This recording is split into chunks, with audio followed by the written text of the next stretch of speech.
Hey everyone, the name's Erik Thor, and I want you to think back a while to an argument that you won. Yes, remember an argument where you won in your past life, maybe in the past week or in the past month. Like, what did you do to win this argument? Because I think the traditional view in an argument is that there are two sides which are very firm in both of their positions, usually, and the only solution is that one person backs down and says, well, I don't agree with you, but fine, whatever. That is the traditional way of doing arguments. Basically, sheer pressure until one person is ready to give up.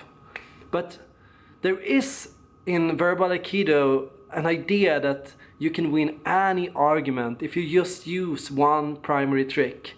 And this trick was first discovered by a philosopher more than 350 years ago.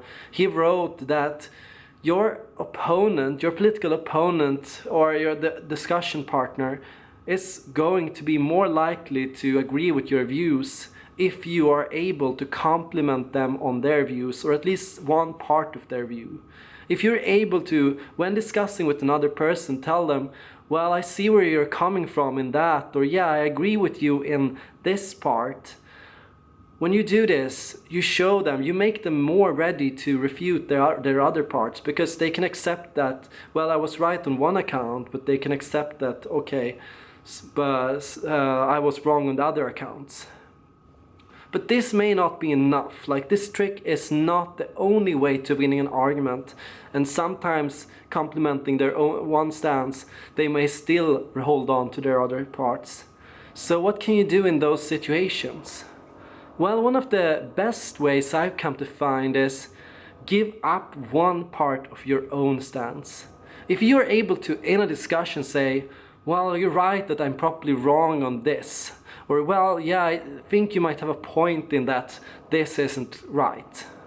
When you're able to do this, you're able to show them that you're not just trying to enforce your own view. You're actually trying to listen to their view. You're actually listening to their arguments, and you're actually absorbing some of their points. So in this discussion, something is happening. Both of you are changing your argument somewhat. Both of you are, in some ways, learning to recognize your own blind spots and their blind spots, as well as their good sides and your own good sides. And in this, the argument changes. It becomes a constructive argument where both of you are building an argument together, and where both of you are leaving the discussion having learned something you didn't know before the discussion started. So enter a discussion not seeking to win, enter a discussion seeking to learn, to understand the other person's point of view, to learn more about the shortcomings of your own views, and how you can boost your own arguments to find more constructive, more positive arguments. These are my thoughts on how to argue. What are your thoughts on how to argue? Like, how do you usually argue, and how do you win an argument? Do you have any secret techniques? I hope to read your comments later, and thank you all for watching.